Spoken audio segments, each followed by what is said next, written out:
আসসালামু আলাইকুম রহমতুল্লাহ। শুভেচ্ছা অভিনন্দন সকলকেই যারা আমার এই ব্লগটি দেখছেন। আজকে হলো 5 এপ্রিল 2024। আমি আল্লাহর নামে যাত্রা আরম্ভ করলাম মাউন্ট এভারেস্টের বেস ক্যাম্পের দিকে। ওইখান থেকে আমি কালো পাথরে যাব ইনশাল্লাহ। প্রথম দিকে আরও বড় প্ল্যান ছিল, কিন্তু সময় স্বল্পতার কারণে অনেক বড় প্ল্যান বাদ দিয়ে শুধু এভারেস্ট বেস ক্যাম্পটাকেই বেছে নিতে হয়েছে। 3 পাস পর্যন্ত আমার প্ল্যান ছিল, 3 পাস করে ফেলবো। যে পরিমাণ সময় আমার হাতে আছে ওই পরিমাণ সময়ের মধ্যে এটা সম্ভব নয়, তাই এইমাত্র আমি পারমিশন নিয়ে নিলাম। পারমিশন নিয়ে এখন যাত্রা আরম্ভ হলো। আমি বাংলাদেশ থেকে নেপাল এসেছি 1 তারিখে। ওই দিন রাত হয়ে গিয়েছে। থামেলের কাছাকাছি যে বাস স্টেশনটা আছে ওইখানে আমি 2 রাত থাকতে বাধ্য হই কারণ বাস পাবার জন্য যে টাইম টেবিলটা ছিল ওইটা হলো ভোর 5টা। এটা আমার জানা ছিল না, এই জন্য আমাকে একটা দিন এখানে নষ্ট হয়ে যায়। আমার যদি জানা থাকতো যে বাসটা সকাল 5টা বাজে ছাড়ে, তাহলে আমার একটা দিন এখানে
এই কারণে আমাকে এই পথটা পুরোটাই পায়ে হেঁটেই কভার করতে হবে। এতটুকুই হলো আরম্ভের সময় তথ্য। আরও তথ্য আমি আপনাদের সাথে শেয়ার করব হাঁটতে হাঁটতে। যেটুকু সময় আমি হেঁটেছি, মাত্র যাত্রা আরম্ভ করলাম, প্রচুর মানুষ ট্র্যাকে, প্রচুর মানুষ। যারা আমার মতো প্রথমবার আসতে চাচ্ছে এদেরকে বলে রাখা ভালো, কম বাজেটেও মাউন্ট এভারেস্ট বেস ক্যাম্পে যাওয়া সম্ভব যদি কেউ একটু স্টাডি করে।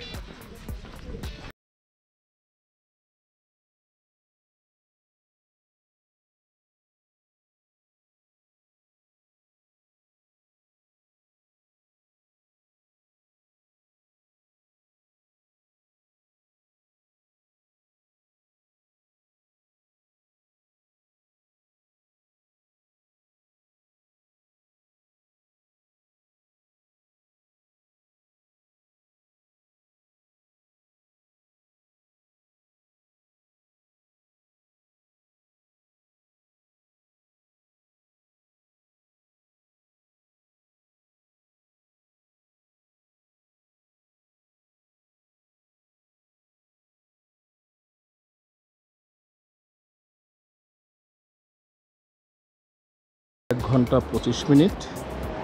ডিস্টেন্স হয়েছে হলো 4.54 কিলোমিটার। আর অ্যাক্টিভিটিস একদম অ্যাক্রোবেট লেভেলে, heart rate 146, everything okay I think. এখন বাজে দুপুর 1:26।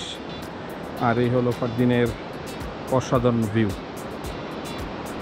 এই উঁচু উঁচু পাহাড়, তার সাথে প্রবাহমান নদী, খুবই অসাধারণ, মন জুড়িয়ে যাচ্ছে আমার একদম। আর কত শত যে লজ এখানে আছে, অকল্পনীয়। আমার তো মন ভরে গিয়েছে। এখনো পর্যন্ত যে টেম্পারেচার আছে, এখন দেখি টেম্পারেচার কত এখানে। এখন টেম্পারেচার এখানে 9, কিন্তু আমি ঘামতেছি কারণ আমি হাঁটতেছি। ওই দেখুন কত সুন্দর একটা দৃশ্য।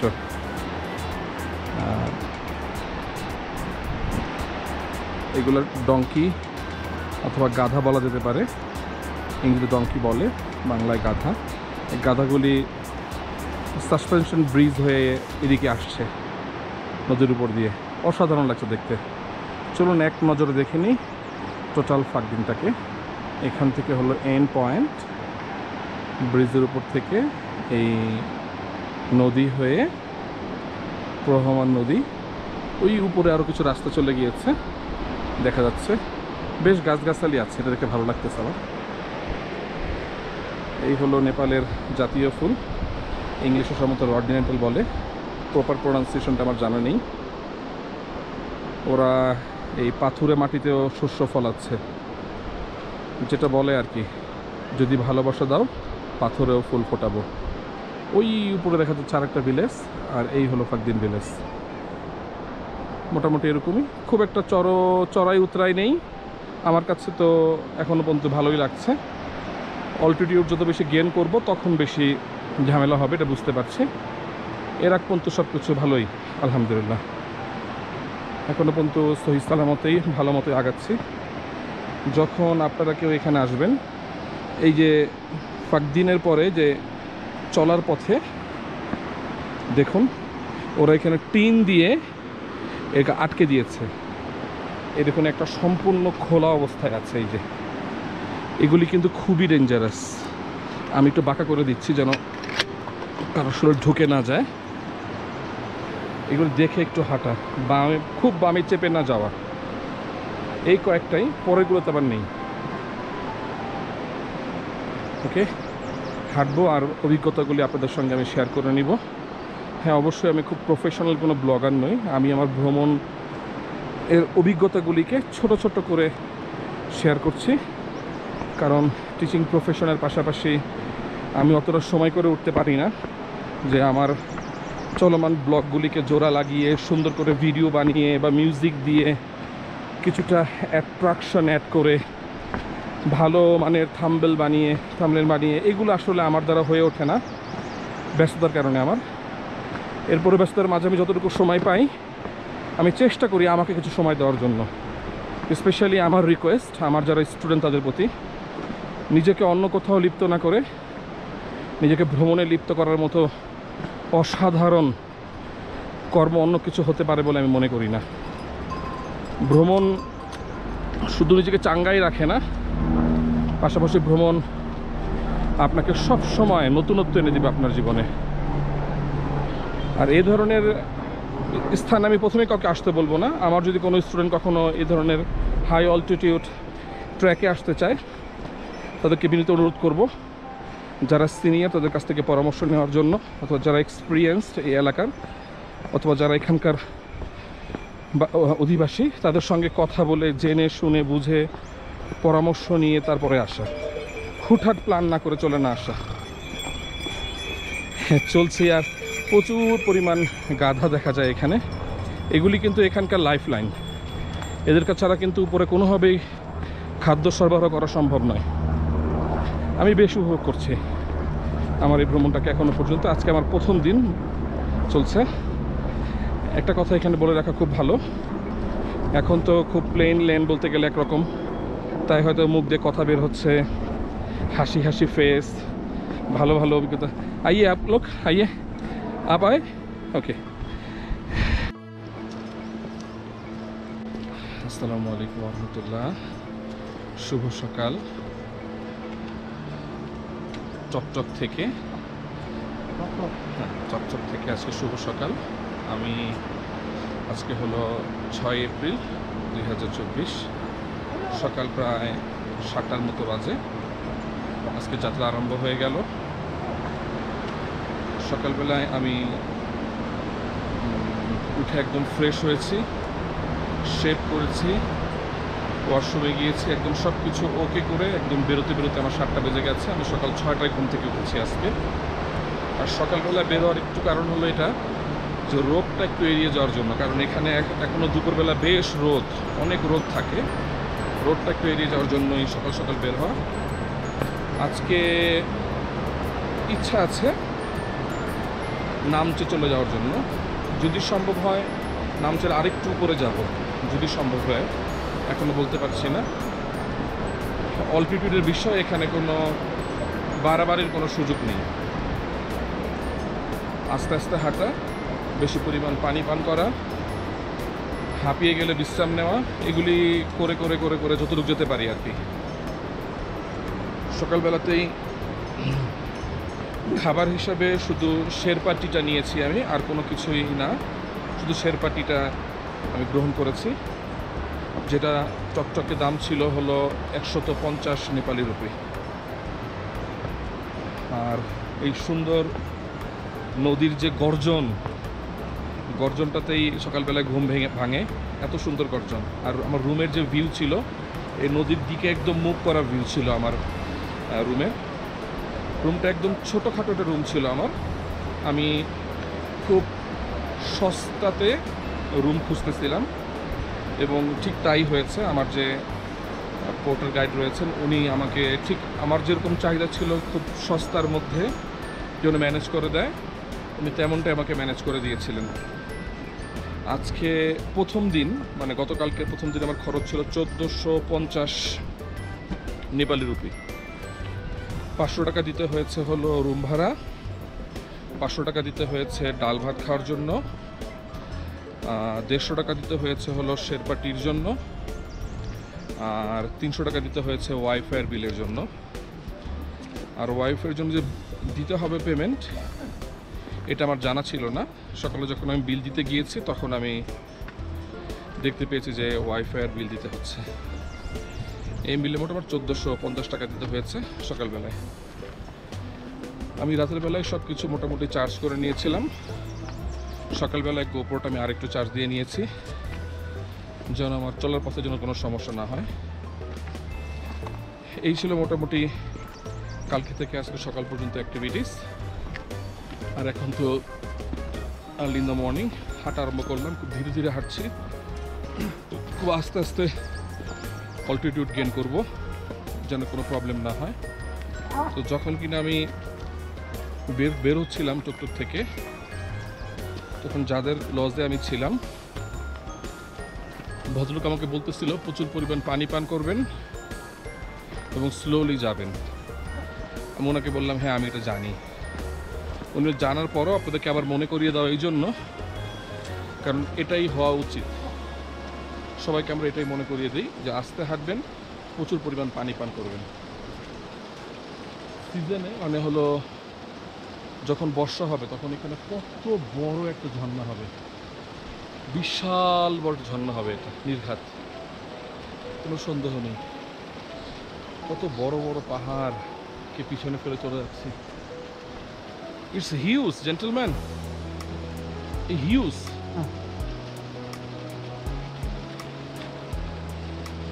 ओके आप जाइए, आप जाइए। ओके।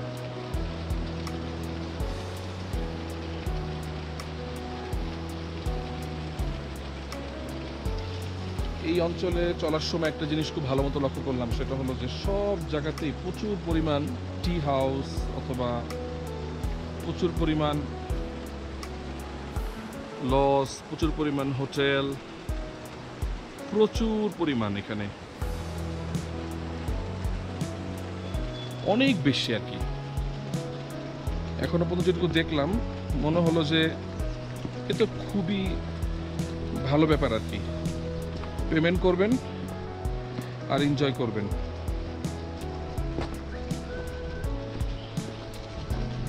পেমেন্ট এবং এনজয়। খরচ একটু বেশি মনে হচ্ছে আমার কাছে সকাল সকাল থেকেই। উপরে গেলে খরচ আরও বাড়বে। যখন কালকে শুভ সকাল। গতকালকে এখানে এসে পৌঁছাই নামচে বাজারে, তখন প্রায় দুপুর 3টা। নামচে বাজারে এসে আমি একটু ক্লান্ত হয়ে গিয়েছিলাম। একের পর এক আমি প্রচুর পরিমাণ অল্টিটিউড গেইন করতে হচ্ছিল, ক্লান্ত লাগছিল শরীর। হ্যাঁ, আমি প্রচুর পরিমাণ পানি পান করছিলাম এবং খুব স্লো হাঁটছিলাম, তথাপিও বেশ ক্লান্ত লাগছিল। যেন গতকালকে আমি কোনো আপডেট, কোনো ভিডিও করিনি, যেটা আমি আজকে করছি। এই সকালবেলায় এসে আমি সবার প্রথমে মিউজিয়ামটা দেখে নিই। নামচে বাজারে যে মিউজিয়ামটা আছে, ওই হিস্ট্রিক্যাল মিউজিয়ামটা দেখে এখন আমি যে আর্মিদের যে টেরিটরি আছে, এই টেরিটরির পাশে এখান থেকে আমাদাবালাম দেখা যায়। এই যে সাদা দেখা যাচ্ছে অল্প করে, এই যে ছোট আর আঙ্গুল বরাবর, এটা হলো আমাদাবালাম। এর ঠিক নিচে যেটা আমাদাবালাম মাদার পিক বলা হয় এটাকে, পিছনে রয়েছে অলিম্পিকটা। আর জানি না গোপরে দেখা যাবে কি না, এখানে যে কালোটা আছে, এই কালোটা আর হলো যে সাদাটা দেখা যাচ্ছে, এর মাঝখান দিয়ে এভারেস্টের ছোট্ট একটু দেখা যায় যদি আবহাওয়া একদম ক্লিয়ার থাকে। আবহাওয়া অতটা ক্লিয়ার না, এই জন্য বোঝা যাচ্ছে না। আমি তো কালকে থেকে এই যে 3টা আছে না, এর নামটা আমি ভুলে গেছি। আমার যে সঙ্গে যে ভদ্রলোক আছে ও আমার বাবা বলতেছিল নামটা ভুলে গেছি। নামগুলি মনে রাখার আমার খুব একটা আগ্রহ নেই। আমি দেখতে এসেছি, দেখবো, উপভোগ করব, নিজের মন ভরে সব কিছুকে নিয়ে যাব। আর ছোটো ছোটো কিছু ভিডিও করে নিচ্ছি। যখন আমার অনেক বয়স হয়ে যাবে, যখন আমি বয়স্ক হয়ে যাব, তখন এই ভিডিওগুলো দেখব আর নিজের অতীতকে হাতড়ে ফিরব। নিজের সাথে নিজের কিছু কথা বলার মতো সময় তৈরি হবে আমার জীবনে। এবং আমার যারা কিনা উত্তরসূরি থাকবে, ওরাও যখন দেখবে যে হ্যাঁ এখানে গিয়েছিল, তখন কতই না ভালো লাগবে। তো আমি সেই কাজটাই করে বেড়াচ্ছি, নিজের অভিজ্ঞতাগুলোকে ধীরে ধীরে সমৃদ্ধ করছি। স্পেশালি আমি রিকোয়েস্ট করব, নামচে বাজারে আসার পর একটু বিশ্রাম নিয়ে তারপর এই চারপাশটা একটু এক্সপ্লোর করা। আমি চারপাশটা মোটামুটি এক্সপ্লোর করছি। এটা আর্মি টেরিটরি, জন্য ওইদিকে ক্যামেরাটাকে ঘোরানো যাচ্ছে না। প্রচণ্ড বাতাস, শুধু বাতাস না, একদম হিম শীতল বাতাস।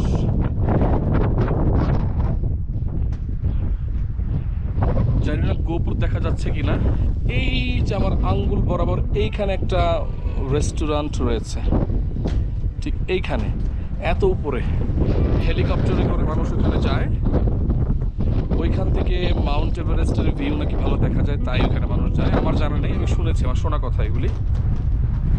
ব্যক্তিগত অভিজ্ঞতা আমার খুবই কম, আনুমানিক কোনো কথা আমার বলার উচিত হবে না, আমি জানিও না যেটা। এই অসাধারণ ভিউ আমি প্রায় 10 থেকে 15 মিনিট দেখছি। এরপরে ভিডিও করতে আরম্ভ করেছি। অত্যন্ত ভালো লাগছে দেখে। এখান থেকে মোটামুটি সব কিছু ক্লিয়ারলি দেখতে পাচ্ছি।